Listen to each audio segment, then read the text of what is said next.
They threw her out at dusk, not with claws or teeth, but with silence. Alpha Kael stood on the stone platform of the Greymarch pack hall and spoke the words of severance while the entire pack watched. "You are wolfless. You are nothing. You are no longer mine." Seraphina did not scream. She pressed her thumb against the worn clay bead on her wrist, the only thing her mother had left her, and walked barefoot into the frost.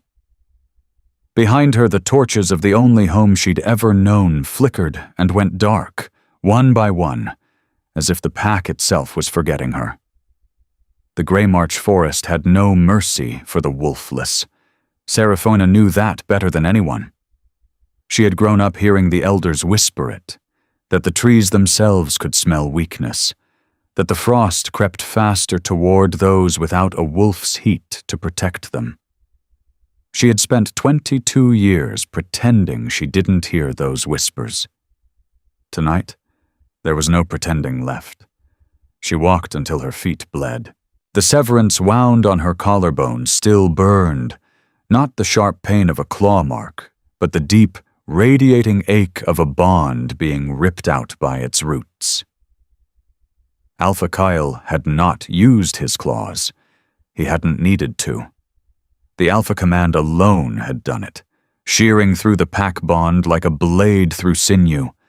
She'd felt every thread snap, her connection to the communal hearth, to the patrol wolves, to the pups she'd helped raise in the nursery. Gone. All of it, gone in the space of a single sentence. "You are no longer mine." The clay bead on her wrist clicked softly against itself as she stumbled over a root. It was small, barely the size of her thumbnail, strung on a leather cord her mother had braided before Seraphina was old enough to remember. The bead was the color of river mud after rain, glazed unevenly so that one side was smooth and the other rough. She pressed her thumb to the rough side now, a habit so old it was almost involuntary, and felt the tiny grooves her mother's fingerprint had left in the clay before it dried. Her mother had been wolfless too.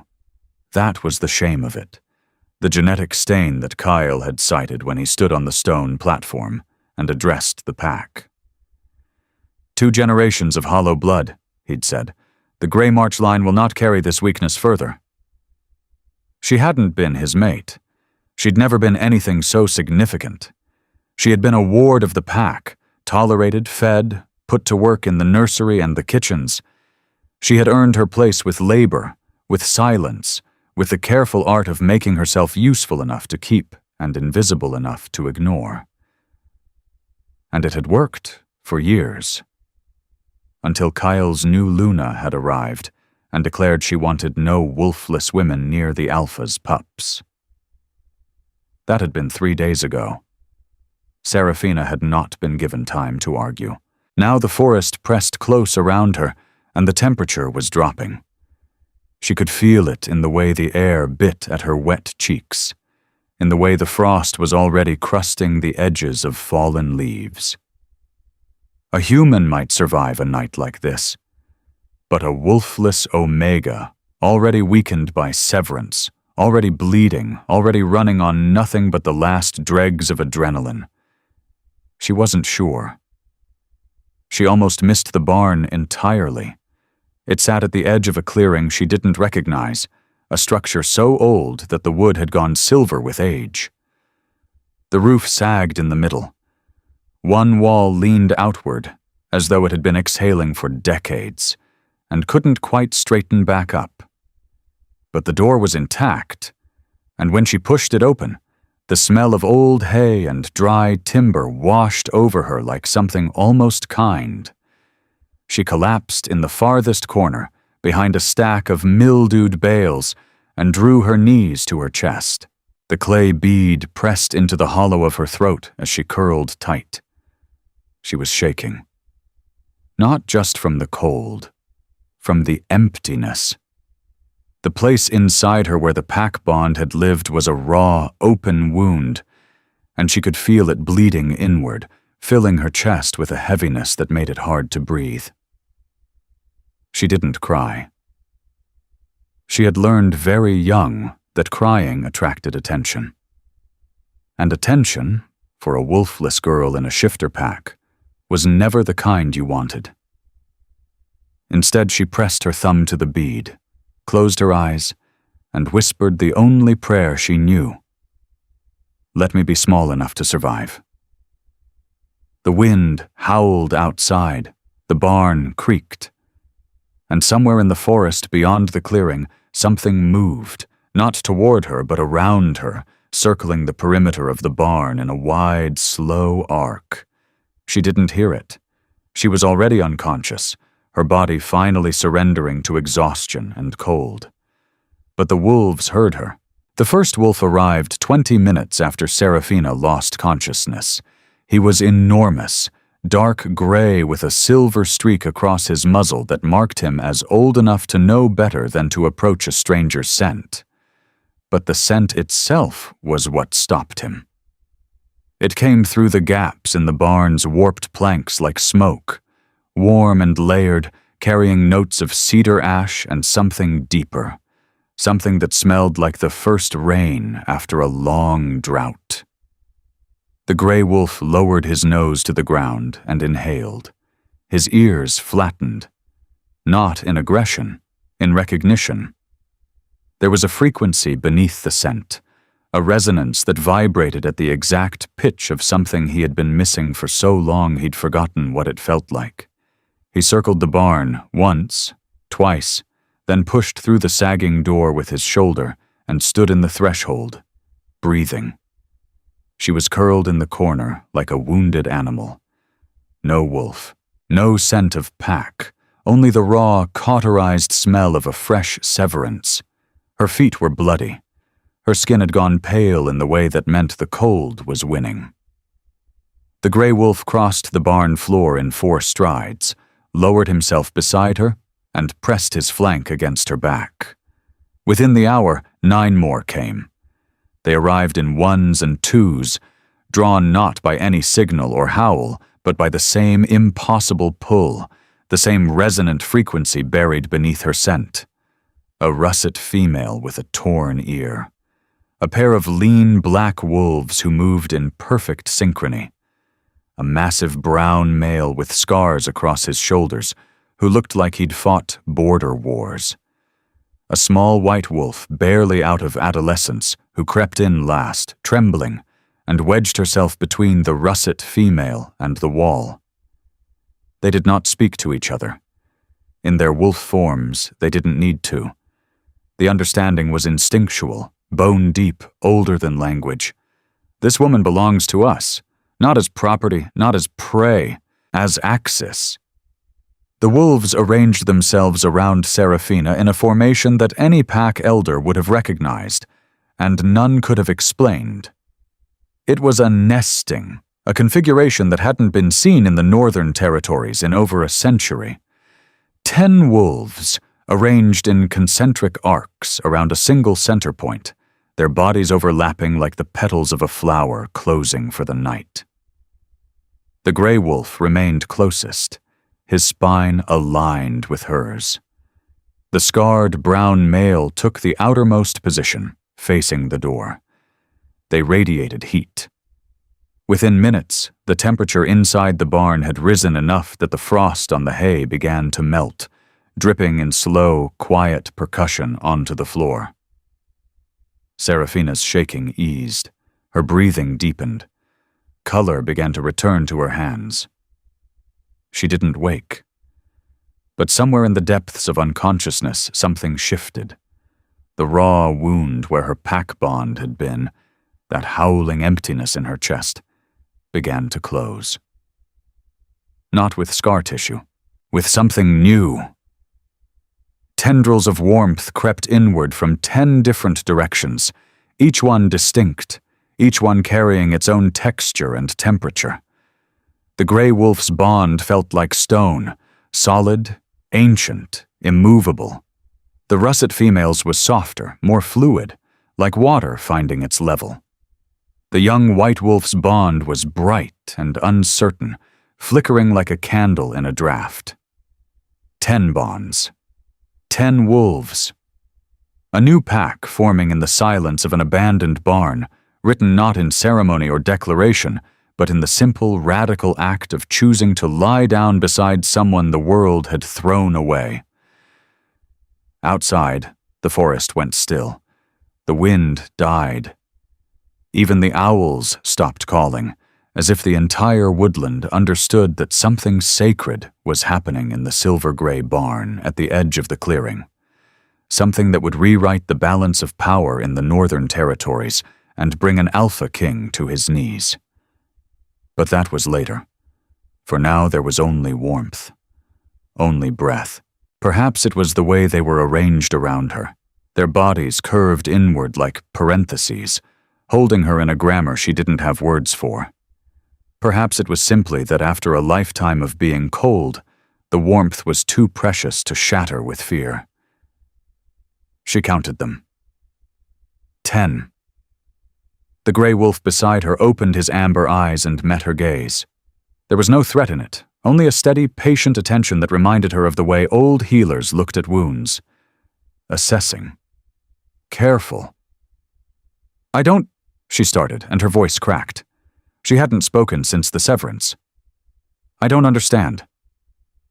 The gray wolf exhaled through his nose, a long, deliberate sound that might have been agreement. Then the shifting began. One by one, the wolves pulled back and changed. The process was intimate in a way Seraphina had never witnessed. She'd spent her whole life in a shifter pack, but had never been permitted to watch the transformation itself. It was considered private, almost sacred, but these wolves shifted without hesitation, without modesty, as if they'd already decided she was family, and the decision was not up for negotiation. The gray wolf became a tall man with silver-threaded black hair and deep lines around his mouth. Mid-50s, maybe. He had the bearing of someone who had held authority and set it down deliberately. "My name is Oren," he said. His voice was low and unhurried. "This is my wife, Maren." He indicated the russet female, who had become a wiry woman with cropped auburn hair and a scar that curved from her left ear to her jaw. The others shifted and named themselves. Dael and Connell, the twin black wolves, were brothers in their late 20s with identical sharp faces. Bryn was the scarred brown male, massive even in human form, with a shaved head and hands the size of dinner plates. The white wolf was a girl named Lysandre, who couldn't have been older than 17, and who pressed herself against Maren's side with the obvious need of someone who had recently lost a mother. There were 4 others. Kael, a lean man with a quiet smile. Petra, a broad-shouldered woman who smelled of ironwork. Wyn, a man whose hands shook faintly in a way that suggested old trauma. And Revka, a woman with deep brown skin and close-cropped silver hair who sat with the controlled stillness of a warrior at rest. 10. 10 wolves, and not one of them from the same pack. "You're a nesting," Oren said, as if he were telling her the weather. "The first in over 100 years. We felt it. The pull. Each of us, from wherever we were. It started 2 nights ago." He paused. "When did your alpha sever you?" 2 nights ago, Seraphina whispered. This was her mistake, though she wouldn't realize it until later. She told them everything. The severance, the wolflessness, the new Luna's cruelty, and Kael's indifference. She spoke because she was exhausted and warm, and surrounded by people who were looking at her not with pity or disgust, but with the fierce, quiet attention of wolves who had found their center and would not be moved from it. She spoke because the pack bonds, the 10 new threads in her chest, hummed with encouragement, and she had never felt anything like it. She told them her name. She told them where the Greymarch territory was. She told them about the clay bead and her mother. And by nightfall, Every word she'd said had reached Alpha Kael's ears. Not through any betrayal. Through something worse. The bond network. Severance was supposed to be absolute. But the new bonds forming in Seraphina's chest had created a resonance strong enough to ripple backward along the severed thread, and the Greymarch Pack's seer had felt it like an earthquake in still water. A wolfless omega bonded to 10 wolves, a nesting. Oh, the rarest formation in shifter history. Kael couldn't allow it. If it was real, if she truly was the axis of a nesting, then the severance he'd performed was not just cruel. It was a catastrophic miscalculation that would undermine his authority, his lineage, and his claim to the northern territory. He had to get her back, or he had to destroy her. 3 days passed in the barn, and in those 3 days, Seraphina learned what it meant to be held. Not physically, though the wolves were generous with that too, shifting to press against her in the night, their warmth a constant declaration. But held in the way, a river holds a stone, surrounded, shaped, carried without being crushed. The 10 wolves organized themselves around her with an efficiency that was almost musical. Oren handled strategy, his decades of experience as a former beta making him a natural architect of security. Maren managed food, disappearing into the forest in wolf form and returning with rabbits and once, triumphantly, a young deer. Bryn fortified the barn, shoring up the sagging wall with timber he split by hand. The twins, Dial and Connell, ran perimeter patrols in silent tandem. And Seraphina discovered she was not wolfless. It happened on the 3rd morning. She was sitting on the barn's threshold, watching the dawn turn the clearing to copper, when Lysandra brought her a chipped mug of pine needle tea. The girl's hands were shaking, not from cold, but from the same persistent tremor that Seraphina had noticed in Wynne.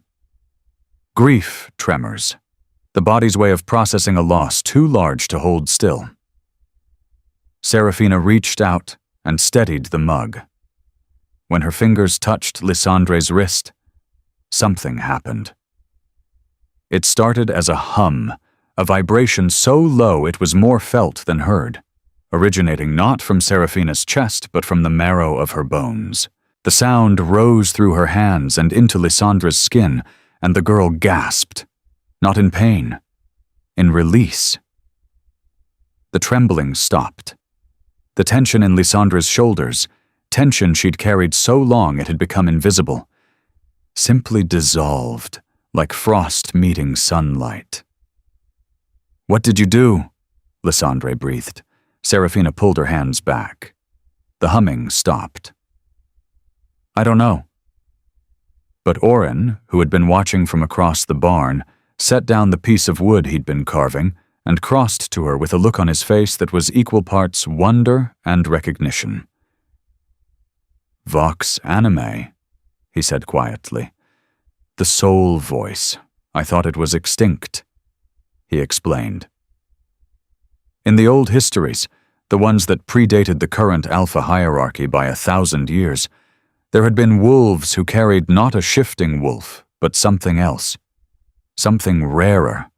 An internal frequency. A resonance that could heal, calm, bind. They were called Vox wolves. Their gift was not the ability to become an animal, but the ability to speak directly to the animal in others. To reach into the space where a wolf lived inside a shifter and touch it. Soothe it. Strengthen it. The Vox wolves had been hunted to extinction during the Consolidation Wars, when the Alpha bloodlines had decided that any power they could not control was a power that must be destroyed. The gift was genetic, matrilineal, and, according to the old texts, it only manifested fully after the carrier had experienced a profound severing, as if the gift needed emptiness to fill. "Your mother," Oren said, "was she died before I was old enough to know." Seraphina pressed her thumb to the clay bead. The rough side, her mother's fingerprint. The pack said she was wolfless. They said she was nothing. She was Vox, Marin said from the doorway, her voice carrying the controlled fury of a woman who had learned to express anger quietly. And they killed her for it, or let her die, which is the same thing. Seraphina looked down at her hands. They were shaking now, but not with grief. With the humming. She could feel it moving beneath her skin like a second heartbeat. And for the first time, the emptiness in her chest where the Greymarch bond had been didn't feel like a wound. It felt like a cleared field, space for something to grow. The nesting, she said slowly, understanding assembling itself like light through a prism. That's why you came, the Vox. It called you. It called wolves who needed healing, Oren corrected gently. Every one of us is broken in some way, Seraphina. Exiled, bereaved, damaged.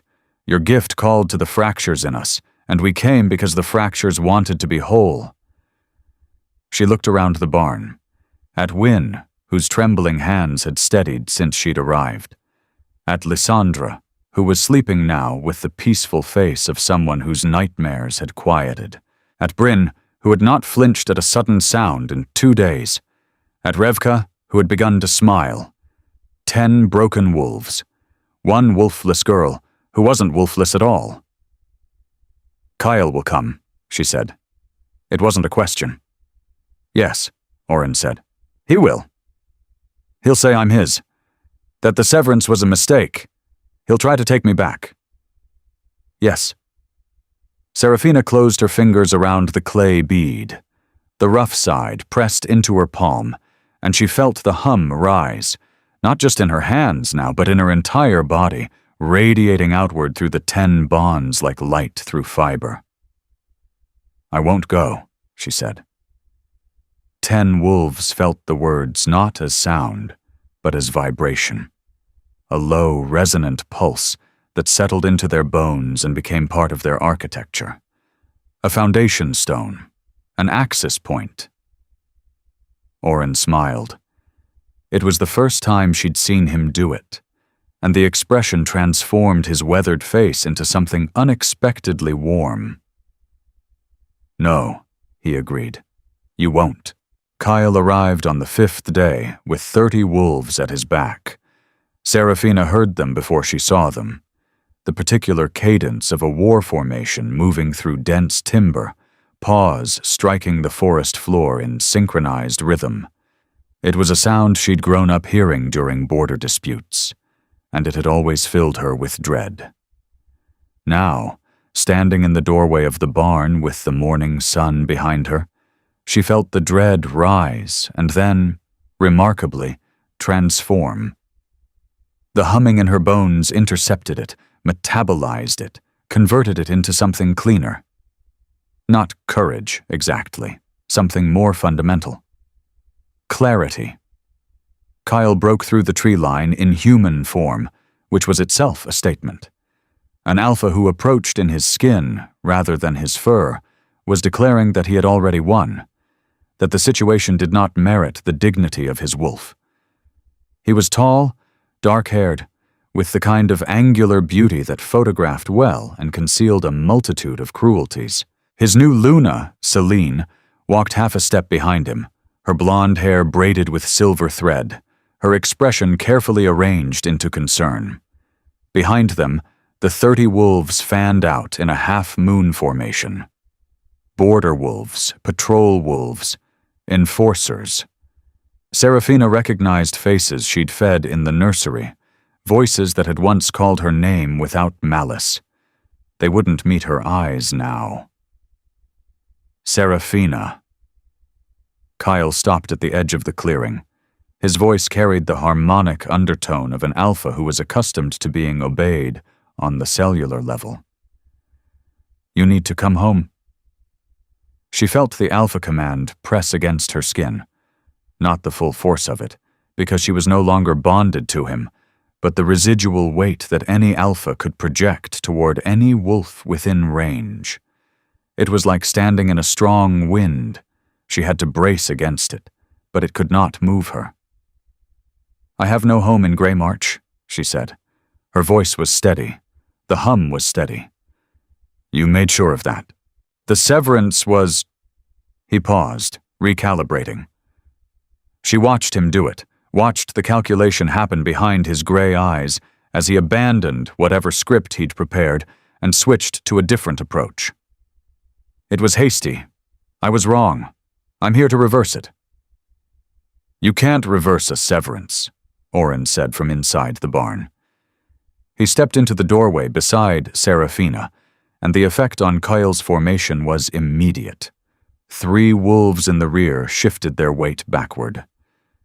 They knew Oren, or they knew what he was, a former beta of the Stonepine Pack, a strategist whose reputation had outlived his exile by decades. "This isn't your concern, old man," Kael said. "She is bonded to me. She is bonded to all of us. That makes it very much my concern." Kael's jaw tightened. Seraphina could see the moment he registered the truth of it, could see the way his nostrils flared as he caught the layered scent coming from the barn. 10 wolves, 10 bonds, radiating outward from the woman he'd discarded like a nesting from the ancient texts. "That's impossible," Celine said sharply. "She's wolfless. She can't hold bonds." And yet, Maren appeared at the barn's side window, her auburn hair catching the light. Behind her, the shapes of the others were visible. Wolves and humans, watching, waiting. Kael's expression hardened. The careful diplomacy dropped away, and what remained underneath was the thing Seraphina had always known was there. Pride. Not the healthy kind, not the pride of a leader who has earned his people's trust, but the brittle, vicious pride of a man who would rather burn a forest than admit he'd made a mistake in front of it. "You're coming back," he said. The Alpha command hit her full force this time, not the diffuse pressure of before, but a targeted strike, aimed at the place where a pack bond would anchor. It was brutal. It was meant to bring her to her knees. The hum in Seraphina's bones rose to meet it. She didn't understand what she did. Not fully. Not consciously. But the Vox Anime understood. The gift her mother had carried and never been allowed to use. The gift that had been bred out and hunted down and erased from the histories. It rose through Seraphina's body like a tide and met the Alpha command and simply absorbed it. Took the force of it and distributed it across 10 bonds, so that what should have crushed one person was divided among 11 and felt by each as nothing more than a firm breeze. Kael staggered. Not physically. He was too controlled for that. But something behind his eyes shifted. He'd thrown his full command at a wolfless Omega, and she'd stood there and taken it like weather. "How?" he breathed. "Leave," Seraphina said. The word came out layered, her voice, and beneath it, the hum, and beneath that, the resonant frequency of 10 wolves speaking through her like a choir through a single throat. The clearing trembled. The wolves in Kael's formation whined. He didn't leave, but he retreated, 3 steps back, involuntary, his body responding to something his mind hadn't yet processed. "This isn't over," he said. "No," Seraphina agreed. "But the next time you come, bring better reasons than your pride." He turned and walked into the forest, and his 30 wolves followed, and the clearing was quiet again. Seraphina's knees buckled. Oren caught her before she hit the ground. "Easy," he said. "Easy. You held." "I held," she repeated, and was surprised to find that she was crying, not from fear or sadness, but from the overwhelming, disorienting experience of being powerful after a lifetime of being told she was nothing. The clay bead on her wrist was warm. She pressed her thumb to the rough side and felt, impossibly, the faintest echo of a hum that was not her own. Her mother's fingerprint, her mother's frequency. Still there. Still holding. They came at midnight. Not Kael's wolves, but the others. Seraphina was awake when it started.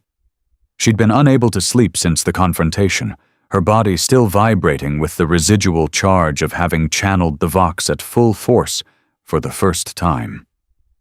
She sat in the barn's doorway with a blanket around her shoulders, watching the stars through the gap in the trees, when the first howl cut through the silence. It was not a war howl, not a hunting call.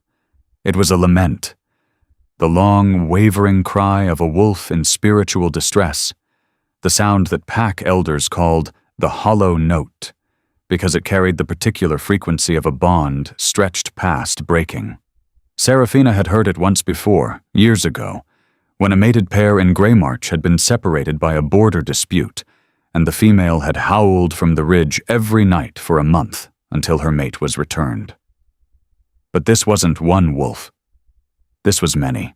They emerged from the forest in a ragged line, 7, 8, 12 wolves, their fur matted, their gaits uncertain.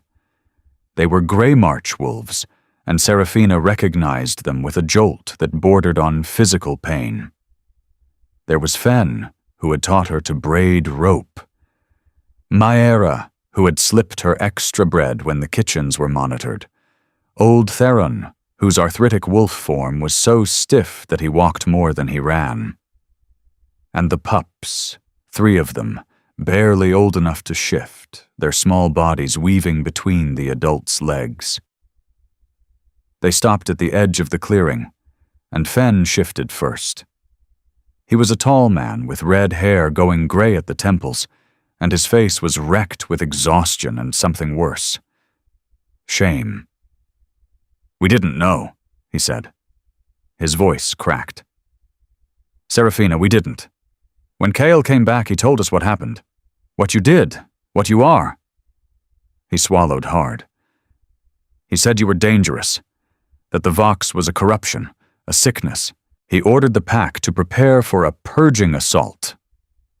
The word hit the air like a stone hitting water. Purging. The systematic destruction of a perceived threat, not just the individual, but everyone bonded to them. It was the nuclear option, forbidden by Interpack Treaty for over 200 years. "We couldn't stay," Maera said. She was holding one of the pups against her chest, and her eyes were red. "Some of us, we couldn't be part of that. Not against you. Not against the pup's nursemaid who sang them to sleep every night and never once raised her voice." Seraphina felt the tears before she could stop them. They came silently, tracking down her cheeks, and the hum in her bones shifted pitch, lower, warmer, the frequency of grief being witnessed and held rather than carried alone. "How many stayed with him?" Oren asked from behind her. 18 warriors, Celine, the enforcers." Fen's jaw tightened. "And his seer. The seer is the one who told him what the Vox can do, what it really can do, if it's not stopped." "Which is what?" Seraphina asked. Fen looked at her with an expression she'd never seen on his face before. Not pity, not fear, but reverence. The look of someone standing in the presence of something holy and knowing it. "Remake a pack bond structure from the ground up," he said. "The Vox doesn't just heal individuals. It can heal the bond network itself, the architecture that holds a pack together. A fully awakened Vox wolf can dissolve an alpha's authority and redistribute it, can unmake a hierarchy and rebuild it around consent instead of dominance." He paused. "Kael isn't afraid of you because you're powerful. He's afraid of you because you're the end of everything he is." Silence settled over the clearing like snowfall. Seraphina looked at the 12 new arrivals, the wolves who had walked away from their alpha, their home, their security, because they could not participate in her destruction. She looked at her 10. Oren's steady gaze, Marin's fierce protectiveness, Bryn's immovable bulk, Lysandra's bright-eyed devotion. She looked at the pups, who had crept forward and were now sniffing at the barn's threshold with the unself-conscious curiosity of children who did not yet understand what it meant to be refugees. 22 wolves. And her. "He'll come tomorrow," Oren said quietly. "At dawn. A purging assault doesn't allow for delay. It has to happen before the new bonds can settle." "Then we leave," Revka said, speaking for the first time in days. Her voice carried the clipped precision of military experience. "We move tonight, find defensible ground." "No." Everyone turned to Seraphina. She was standing now, the blanket fallen from her shoulders, her bare feet on the frozen ground. The clay bead on her wrist caught the moonlight and held it, glowing faintly, as if the fire that had hardened it years ago was still burning somewhere inside. "I'm done running," she said. "I was born in Greymarch. My mother died in Greymarch. I was raised and worked and loved in Greymarch, and when they threw me out, I left without a sound because I believed them when they said I was nothing." She looked at her hands, the hands that carried the Vox, the hands that could unmake an Alpha's authority with a touch. "I was wrong, and so were they." The hum rose. Not just from Seraphina this time, but from the bonds themselves, all of them, old and new, the original 10 and the 12 who had just arrived, vibrating in unison like a chord finding its resolution. "We stay," she said, "and when he comes, we show him what a pack is supposed to be." Dawn came like a blade. The sky turned from black to iron to pale gold, and with it came the sound Seraphina had been waiting for. The synchronized thunder of an Alpha's warpack moving through the forest at full speed. 18 wolves, running in tight formation, their paws striking the earth in unison. And at their center, larger than the rest, the massive black wolf that was Kael in his true form, a wolf as beautiful and terrible as the man, built for dominance, radiating the suffocating aura of an Alpha who had decided that mercy was no longer an option. Seraphina stood in the center of the clearing, alone. This had been her decision, over Oren's protests and Bryn's visible anguish. The others were positioned in the tree line, not hidden, but set back, their bonds with Seraphina humming at full resonance, feeding her strength without crowding her space. She could feel each of them, Oren's stone-steady calm, Marin's coiled readiness, the twins' synchronized vigilance, Bryn's mountainous resolve. The 12 newcomers, their bonds still fresh and raw but fierce with the particular intensity of wolves who had chosen their allegiance with open eyes. And Lysandra. The girl had refused to leave Seraphina's side and now stood 10 paces behind her, trembling but present. Seraphina hadn't argued. Some stands needed a witness. Kael's pack exploded from the tree line. They came in the classic purging formation, a crescent of bodies designed to encircle and collapse, leaving no avenue of escape. The enforcers led, their wolves enormous and scarred. Behind them, the warriors spread in a widening arc. And Kael himself drove straight up the center, his black wolf's eyes locked on Seraphina with an intensity that was almost intimate in its hatred. Seraphina closed her eyes. The vox animae rose. It came from the deepest part of her, not from her chest or her throat, but from the place where her mother's gift had been sleeping for 22 years, waiting for the emptiness that would give it room to breathe.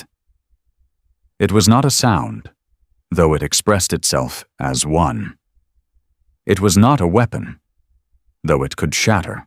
It was, in its purest form, a question, asked not in words but in the fundamental frequency of connection itself. What are you loyal to? Your alpha's pride or your own soul?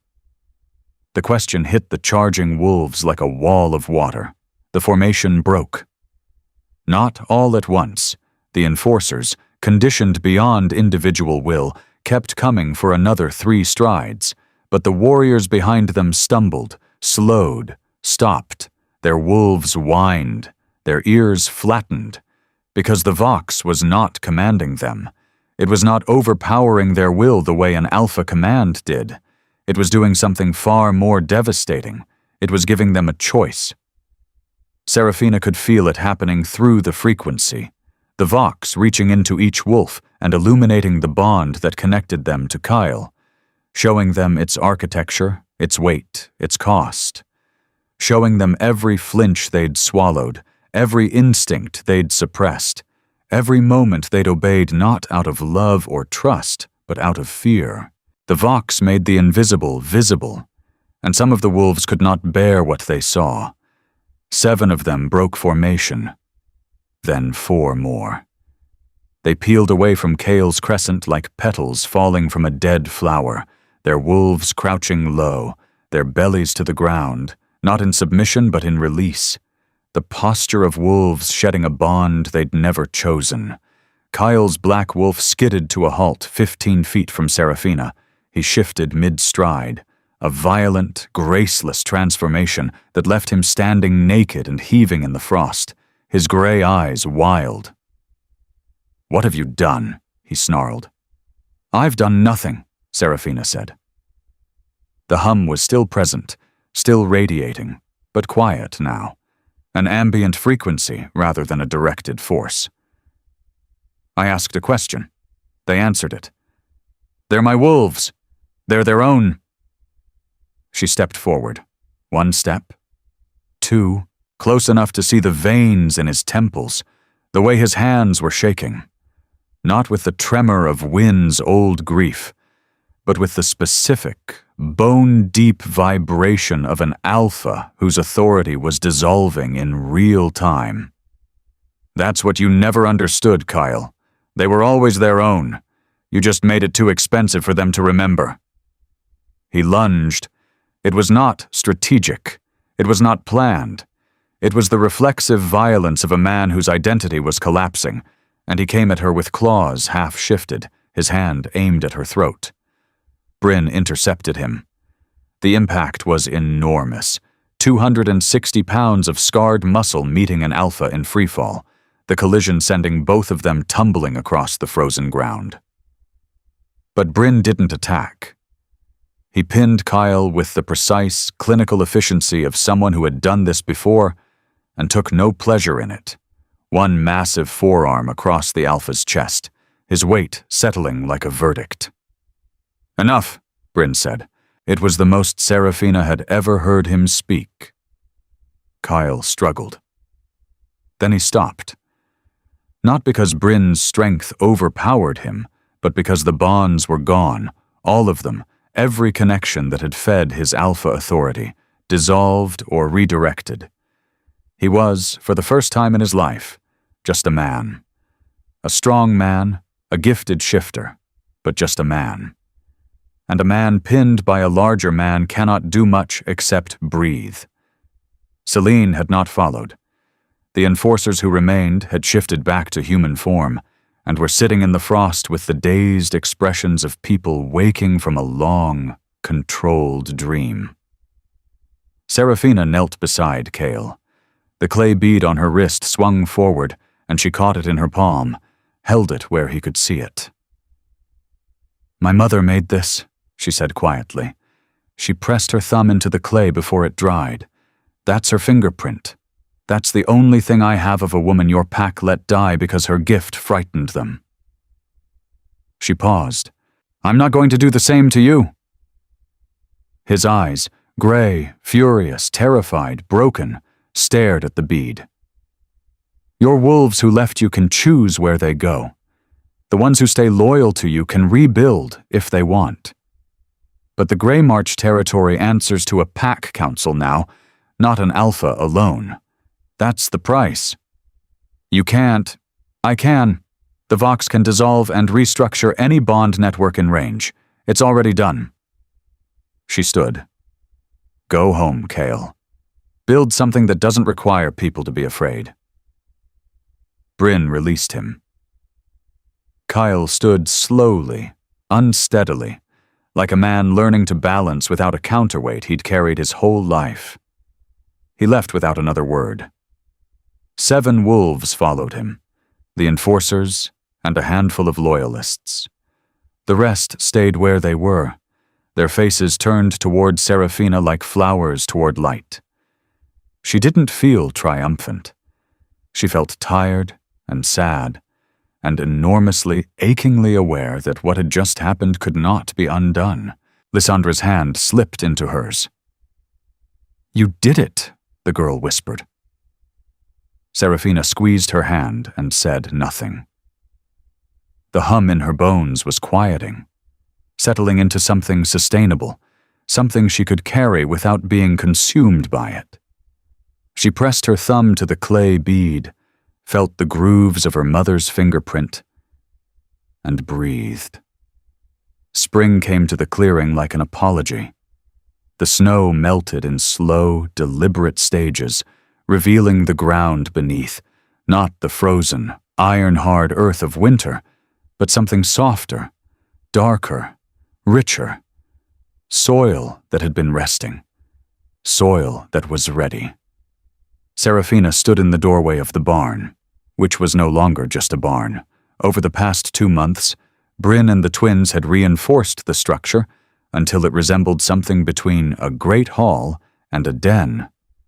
Its silver-gray walls now solid, its roof repaired, its interior divided into sleeping alcoves, and a central hearth that Petra had built from river stones. The clearing around it had been transformed as well. Marin had organized the planting of a garden along the southern edge, and Hale had constructed a series of small shelters that radiated outward from the barn, like spokes from a hub. It didn't look like a pack compound. It didn't look like anything Seraphina had seen before. It looked like what it was, a new thing, shaped not by tradition or hierarchy but by the specific, irreducible needs of the people who lived there. 34 wolves now. The original 10, the 12 from Greymarch, and others who had arrived over the weeks, drawn by the same resonant pull, carrying their own fractures, their own exile stories. Seraphina met each one at the edge of the clearing and offered the same thing. Not a bond, but a choice. The Vox could open the door, but only the wolf could walk through it. Most did. Some didn't. One woman had stood at the tree line for an entire day, her wolf form pacing, before finally turning and disappearing into the forest. Seraphina hadn't followed her. The Vox understood something that human compassion sometimes forgot. Not everyone was ready, and readiness could not be forced. Kael had not returned. Word had reached them through the forest's informal networks, the birds, the loners, the traveling wolves who carried news like pollen, that the Greymarch pack was rebuilding under a council system, grudgingly, painfully. Kael was still part of it, but his role had changed. He was a voice among voices now, not the voice above all. Whether he would eventually accept this or destroy himself fighting, it was a question Seraphina could not answer, and did not try to. She thought about him sometimes. Not with anger. The anger had burned clean in the clearing that dawn, and left behind something more complicated. Grief, maybe, for the person he could have been if the system that made him hadn't also deformed him. For the Alpha who might have been great if greatness hadn't been defined for him as dominance. But she didn't dwell on it. There was too much to do. This morning, the task was simple. Lysandra was shifting for the first time since the nesting. The girl stood in the center of the clearing in bare feet, her face pale with concentration and fear. She'd been unable to shift since losing her mother 6 months ago. The grief had locked her wolf away so completely that she'd begun to believe it was gone. But over the weeks, Seraphina's vox had been working, not pushing, not forcing, but humming at the exact frequency of Lysandra's wolf, calling it gently, persistently, the way dawn calls to sleeping things. "I can feel her," Lysandre whispered. "She's right there, but I'm scared." "I know." Seraphina stood close enough to touch, but didn't. "What are you scared of?" "That it'll hurt, that she'll be different." "That..." Lysandre's voice broke. "That my mom won't recognize me if I change." Seraphina reached up and unclasped the leather cord from her own wrist. The clay bead lay in her palm, small, uneven, its rough side still holding the ghost of a fingerprint 22 years old. "My mother made this before she died," she said. "For years, it was the only thing that told me I came from somewhere, that someone had held me before the world decided I wasn't worth holding." She closed Lysandra's fingers around it. "You came from somewhere too. Your wolf knows the way back. Trust her." Lysandra looked at the bead. Then she closed her eyes. The shift was not dramatic. It was not violent or cinematic. It happened the way real transformations happen, slowly, then all at once, like a held breath finally releasing. Lysandra's form blurred, contracted, and then a small white wolf stood in the clearing, her fur catching the morning light, her eyes wide with the shock and joy of reunion. The wolf looked at Seraphina. Then she threw her head back and howled, not the hollow note of grief, but its opposite, a sound so full of life that it seemed to fill the entire clearing, the entire forest, the entire fragile, imperfect, beautiful mess of what they'd built. One by one, the others joined. From the barn, from the shelters, from the garden and the tree line, wolves lifting their voices in a chorus that was not about hierarchy or territory or dominance, but about something older. Something that had existed before Alphas and Lunas and pack law and severance. Something that would exist after. Belonging. Seraphina didn't shift. She never would. The vox was its own kind of animal, and it expressed itself in frequencies, not fur, but she stood in the center of the sound and let it move through her, and the hum in her bones harmonized with it. And for one perfect, suspended moment, she felt every bond in the clearing, every thread, every connection, every choice made and sustained as a single, living architecture. Not a pack, a family.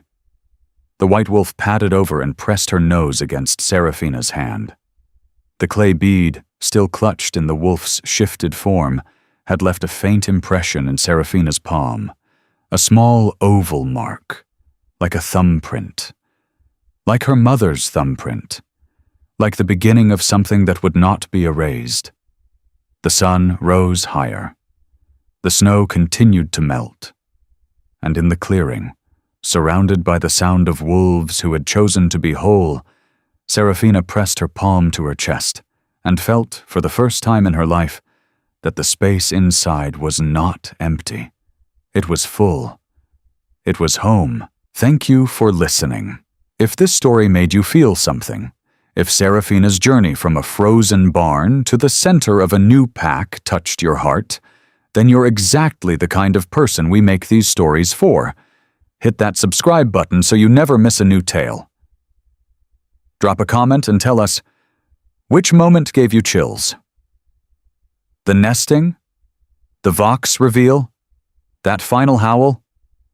Like this video and share it with someone who needs to hear that being thrown away doesn't mean you're worthless. New stories drop every week. We'll see you in the next one.